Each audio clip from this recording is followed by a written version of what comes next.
Good morning student, स्वागत है आपका ऑनलाइन क्लासेस में। आज हम स्टडी करेंगे क्लास 8 के सब्जेक्ट एसएसटी की, जिसमें हमारा स्टडी का जो लेसन चल रहा है स्टूडेंट वो है सेकेंड।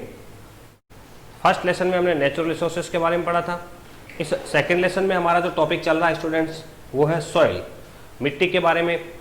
मिट्टी का जो फॉर्मेशन कैसे होता है उसके बारे में हम लास्ट वीडियो में स्टडी कर चुके हैं।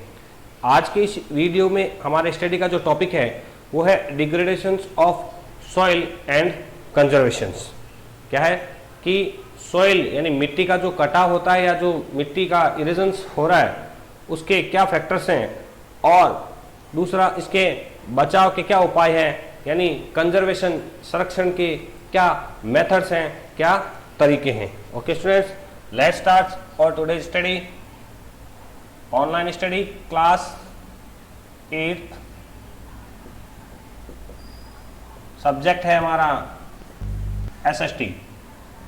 लेसन हम स्टूडेंट स्टडी कर रहे हैं सेकेंड, और आज का हमारा जो टॉपिक है वो है degradation of soil and conservations measures, यानी मिट्टी के कटाव के कारण और उसके बचाव के जो उपाय हैं उनके बारे में आज हम स्टडी करेंगे। Soil erosion and depletions are the major threat to soil. मिट्टी के लिए जो है उसका इरेजन होना या डिप्लेशंस, कमी या कटाव होना जो है वो एक सबसे बड़ी समस्या है एज ए रिसोर्सेस, क्योंकि सॉइल जो है वो एक नेचुरल रिसोर्सेस है।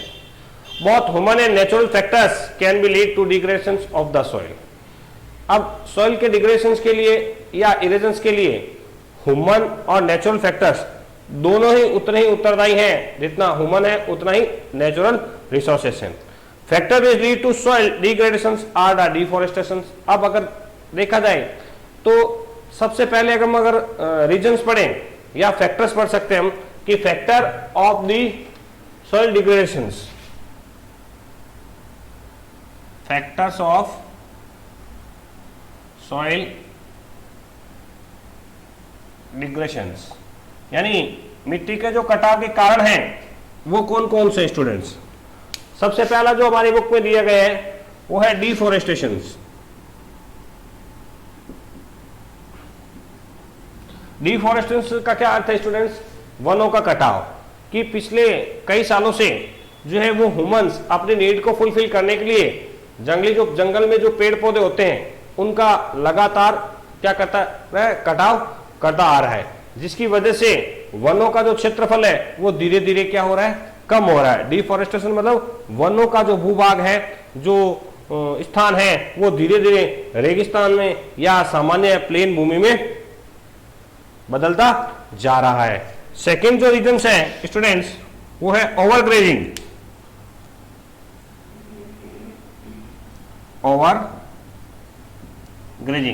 ओवरग्रेजिंग का मीन्स है स्टूडेंट्स कि जो फार्मर्स हैं, जो कैटल रियरिंग करते हैं, पशुपालन करते हैं, भेड़ है, बकरी है, गाय है, तो इन्हें क्या करते हैं कि जो फॉरेस्ट लैंड होती है वहां पर ये उन्हें खुला चरने के लिए छोड़ देते हैं, जिसके कारण जब कैटल की संख्या बढ़ती जाती है और धीरे धीरे ये स्वयं उन्हें फीड न कराकर जंगलों पर छोड़ देते हैं, और जानवरों के कैटल्स के ओवरग्रेजिंग के कारण भी धीरे धीरे क्या हो रहा है, वहां पर वनों की संख्या कम हो, पेड़ पौधों की संख्या कम होती जा रही है, और जिसके कारण सॉइल इरेजन की रेट जो है वो लगातार बढ़ती जा रही है। थर्ड है ओवर यूज। थर्ड फैक्टर क्या है students? Over use. Over use का मतलब है अधिक उपयोग में लेना। किसानों के द्वारा, फार्मर्स के द्वारा जमीन का जो है वो बहुत अधिक दोहन किया जा रहा है, ज्यादा से ज्यादा फसलें लेने का उससे प्रयास किया जा रहा है, जिसके कारण भी जो है वो डिग्रेडेशन ऑफ द सॉइल होता है। नेक्स्ट जो दिया है वो है केमिकल फर्टिलाइजर। लास्ट जो दिया है इसमें फैक्टर वो क्या दिया है students? Chemical fertilisers. Chemical fertilisers का अर्थ है कि वे केमिकल्स जो किसान अधिक से अधिक ज्यादा से ज्यादा फसल लेने के लिए क्या कर रहा है, खेतों में डाल रहा है, जिसके कारण मिट्टी जो है वो दूषित होती जा रही है। अगला जो है वो है रेन वॉश। फिफ्थ रीजन क्या दिया स्टूडेंट्स, रेन वॉश। बहुत तेज अचानक बारिश होने के कारण मिट्टी जो है वो बरसात के पानी के साथ, बहाव के साथ बहकर चली जाती है, जिसके कारण सॉइल का इरेजन्स और डिग्रेडेशन, यानी जो फर्टाइल सॉइल होती है, टॉप सॉइल जो होती है खेत में, वो क्या होती है स्टूडेंट्स, फर्टाइल सॉइल होती है। और वो फर्टाइल सॉइल क्या है, रेन वॉश के कारण जो है वो बहकर चली जाती है। लास्ट जो रीजन इसमें दिया है स्टूडेंट्स आपके नंबर 6 पे, वो है फ्लड।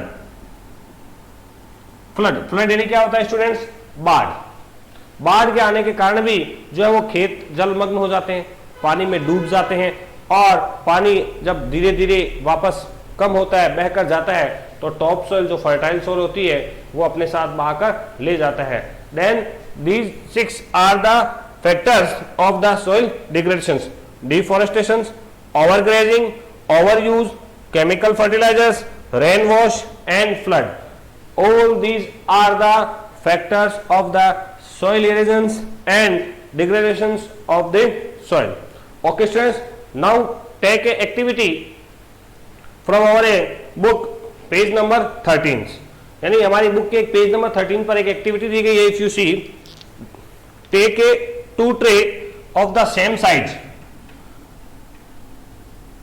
2 ट्रे लीजिए स्टूडेंट्स, सेम साइज की लीजिए, and make a hole on this corner. इस दोनों ट्रे में इस कॉर्नर पे क्या करना, आपको होल करना है। Name the tray A and name it B. Take same quantity of the soil, same soil and same quantity, fill it, fill it, यानी समान मात्रा में सेम एक ही प्रकार की सॉइल जो है वो हम ट्रे नंबर 1 और ट्रे नंबर बी, जो ट्रे ए और ट्रे बी है उसमें फिल करेंगे। एंड इन ट्रे बी में हम क्या करेंगे कि इसमें हम छोटे छोटे जो है वो सीड्स, वीड्स के, यानी गेहूं के कुछ बीज जो है वो इसमें क्या करेंगे, बो देंगे। And leave it for the 5 to 7 days, 5 से 7 दिन तक हम क्या करेंगे, उन्हें उगने के लिए छोड़ देंगे। When it grow from few inches, जब ये कुछ इंचेस बढ़ जाएंगे, उग जाएंगे, तब उसके बाद we take a 2 jug of water, हम 2 जग पानी लेंगे, and pour through it, और यहां से हम क्या करेंगे, उस पानी को इसमें दोनों ट्रे के अंदर क्या करेंगे, पोर करेंगे, यानी डालेंगे। And put 2 jug below the holes, in holes के नीचे हम क्या करेंगे कि 2 जग को क्या करेंगे, पुट रख देंगे। एंड पोवर द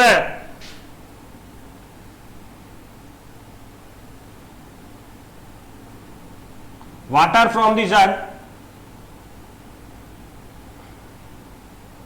और जो ये जग हम लेंगे इससे हम क्या करेंगे, इसमें पानी को पोर करेंगे, 1 जग वाटर डालेंगे।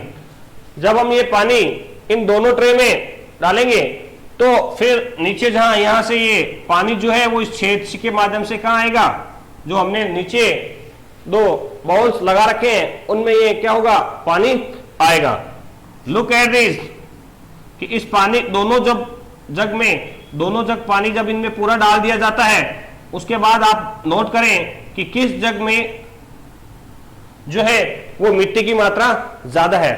यू फाइंड कि जो ट्रे ए थी हमारी, उसमें जो 1 जग पानी डाला गया, वो पानी बहता हुआ अपने साथ अधिक मात्रा में,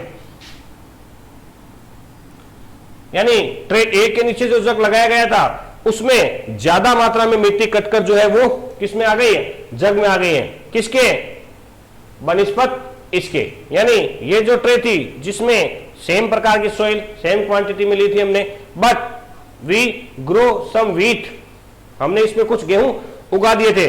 छोटे छोटे प्लांट फ्यू इंचेस के जब बढ़ गए और जब हमने यहाँ 1 जग पानी डाला तो बहुत ही कम मात्रा में जो है वो यहाँ मिट्टी कटकर इस जग में आई। बाय दिस एक्सपेरिमेंट और एक्टिविटी, इस एक्टिविटी और इस एक्सपेरिमेंट से स्टूडेंट्स हमने क्या सीखा कि जब किसी जगह पर, खाली जगह पर मिट्टी का कटाव अधिक होता है बनिस्बत जहां पेड़ पौधे होते हैं, यानी छोटी छोटी घास ने भी क्या किया है, सॉइल इरोजन या सॉइल डिग्रेडेशन को क्या कर दिया, सोल्ट कर दिया, कम कर दिया।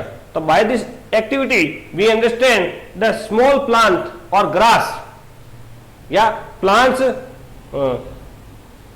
सॉइल इरोजन को क्या करते हैं, लेस करते हैं, कम करते हैं। ओके स्टूडेंट्स, तो आज हमने इस वीडियो में क्या सीखा है, हमारा डिग्रेडेशन ऑफ द सॉइल, जिसमें हमने फैक्टर की स्टडी की थी कि सॉइल जो है उसका इरोजन या डिग्रेडेशन किन कारणों की वजह से होता है, जिसमें से हमने डिफॉरेस्टेशन, वनों का कटाव, ओवरग्रेजिंग, ज्यादा जानवरों का चराना, ओवर यूज, मिट्टी का अधिक उपयोग, केमिकल फर्टिलाइजर्स का उपयोग भी जो है वो सॉइल को बैरेन करता है। स्टूडेंट्स, रेन वॉश, वो आप देखते हैं नॉर्मल डेज में आपके घरों के आसपास जब भी तेज बारिश होती है तो पानी के साथ जो है वो मिट्टी कटकर बह जाती है।